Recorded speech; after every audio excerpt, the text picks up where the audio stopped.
Back talking SEC football here on Southeastern 14. We're going to dive into the Kentucky Wildcats today.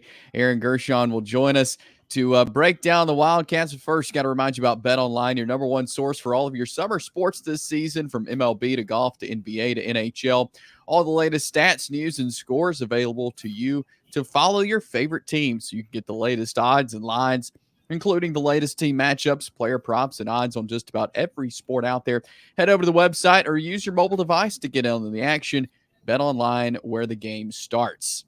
So, Aaron, you cover the Wildcats there for 24/7 Sports, also the Believe in Kentucky podcast, and so I know it's been a busy spring. Football wrapped up a few weeks ago there in Kentucky, and I feel like just from what I read, what I saw in the spring game, it seems like there's some things to be excited about for the Wildcats heading into 2024.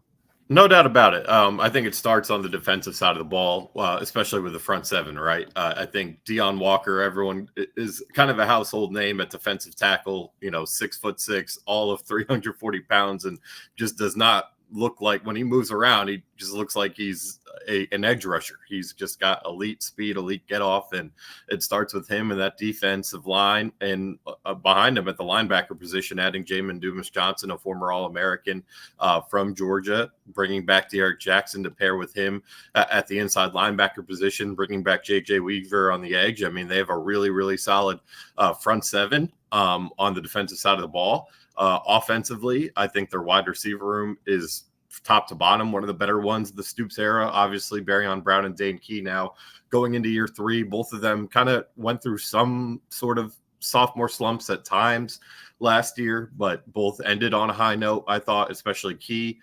Brown was excellent in the last two games of the season, so you lead it with those two guys.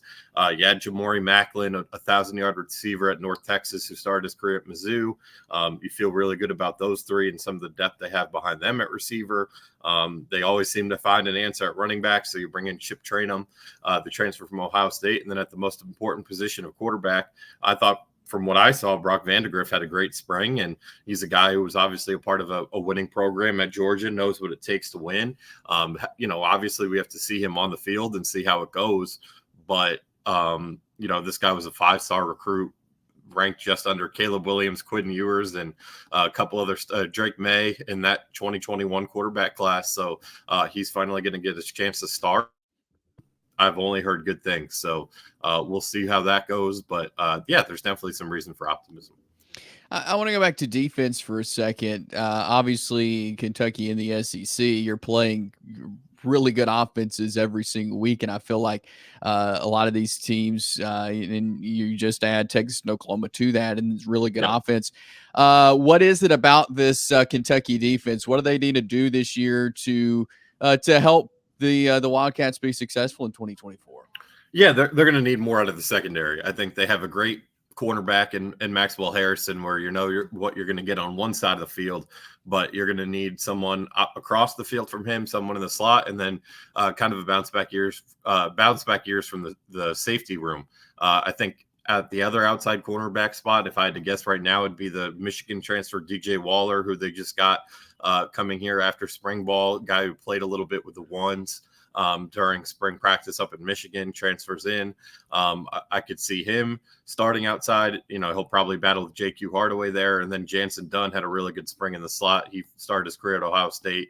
Last year at Kentucky, kind of got some run toward the end of the year and made the most of his time. So I'm assuming that's going to be the slot guy there.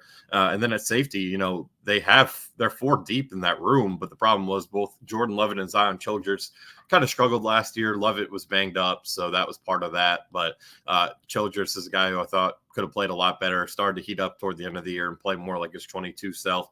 So they're going to need him to have a bounce back year. They bring in Kristen Story from Alabama, just an experienced guy, not necessarily an experienced starter. I think he only made 1 start during his time at Bama, but guy was in Bama's program for 3 years, knows what it takes. He's going to probably play at that safety position and mix in there. And then you have Ty Bryant, who was a freshman last year, who started 7 games. So, they're deep at safety, but they need more production out of that room. So I think they finished with the 87th ranked passing defense or something like that last year. That's not like them. They're usually a top 30-ish unit, maybe even higher on given years. I know they were number 2 in 2019. They were number 6 in 2022. So, they're used to having really good passing defenses. So they need to turn that around.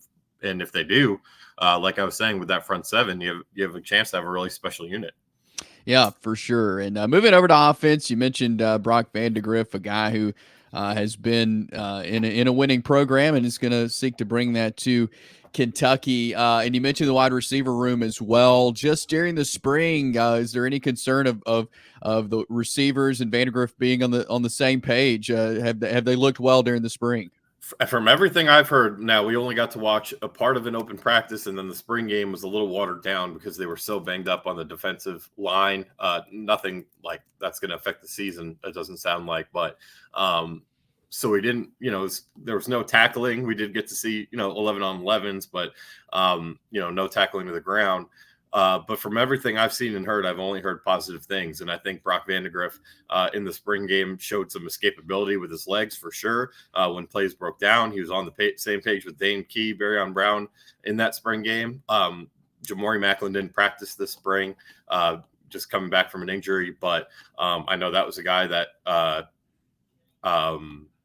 Vandagriff recruited, kind of, so to speak. He was definitely part of that process, trying to get him out of the transfer portal after he committed. So I think there's already a relationship there. So yeah, I've only heard really good things about Brock Vandagriff. I just think the biggest question is really more so going to be, this dude's never started a game before. I mean, obviously he's played on a lot of garbage time because Georgia's winning by a lot often, but he hasn't, started that game against the first team defense yet. And the way Kentucky's schedule shapes up, they play South Carolina week 2 and they play Georgia week 3. So there's not really going to be any time to get comfortable. It's kind of similar to Will Levis 2 years ago, I think, when Will was, I think he might have started 1 or 2 games during the COVID season for Penn State. So I guess there was a little more experience, but he really was just a mobile quarterback at Penn State. Wasn't asked to throw the ball much. So, his first game was against ULM. Week 2, they're playing Missouri. And I think it was week 4, they played South Carolina. So pretty similar in the schedule, just didn't let any room to kind of get comfortable. And Levis kind of had to learn on the fly.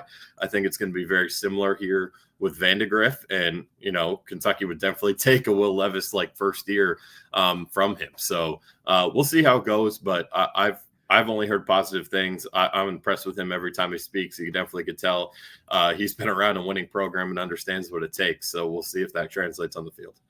As far as running backs go, is there a strong running back room for the Wildcats this year? Yeah, I think, with new offense coordinator Bush Hampton, they're going to run the ball. I mean, every year he's been an offensive coordinator.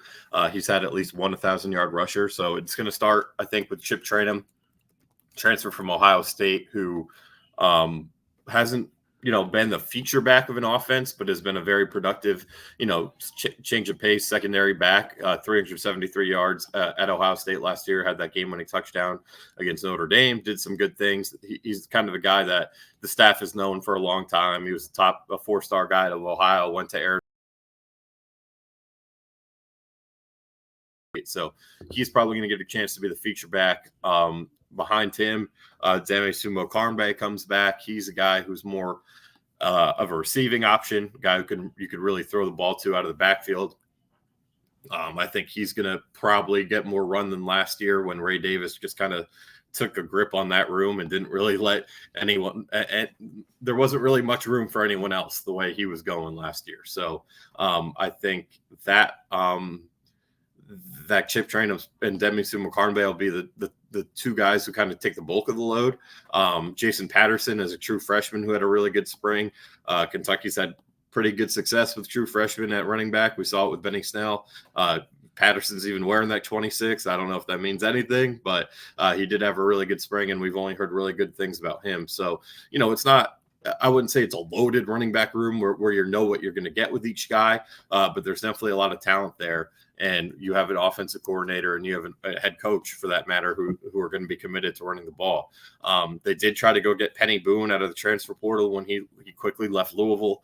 That didn't work because of some academic things. So maybe they were looking for some more depth in there. But I do think there's a lot of upside in that room. And honestly, at the end of the day, it's going to be up to the offensive line to do their job. And if they do theirs, I think there's plenty of talent in that room to get it done.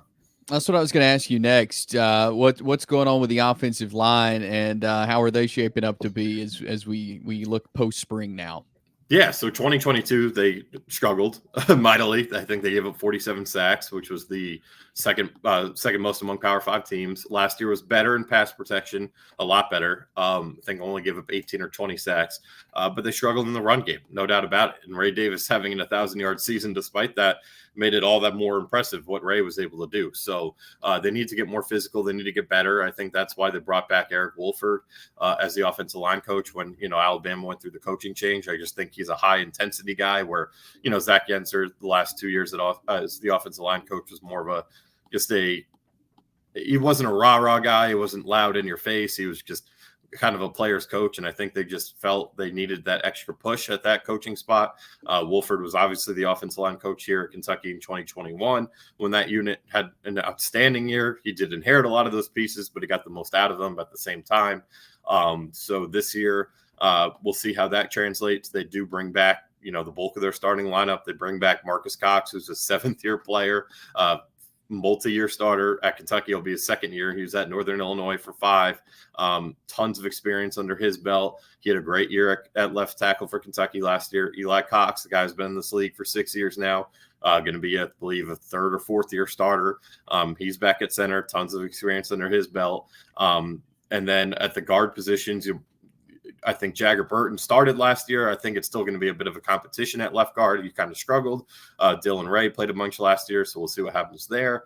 Right guard, Jalen Farmer, transfer from Florida, had a great spring, and then they bring in Gerald Mincy, who has a ton of starting experience at Tennessee the last 2 years to play right tackle. So I think the depth is better, too. There's some guys behind them that they feel really good about, and definitely some they can plug and play, which they haven't necessarily had in years past. I think they're happy with the direction things went with Coach Wolford under his leadership this spring. And, we'll see if that translates on the field in the fall and see how healthy that room. It's always, offensive line, defensive line, there's always injury issues. So we'll see, how healthy that team can get out of spring practice or out of fall camp. Yeah, good stuff. Looking forward to Kentucky football coming up this fall. And Aaron, appreciate you coming on, talking some Wildcat football with us. We'll have to do it again soon, but thanks for your time. Anytime, no problem. We are your home for daily SEC content. Check us out, Southeastern 14.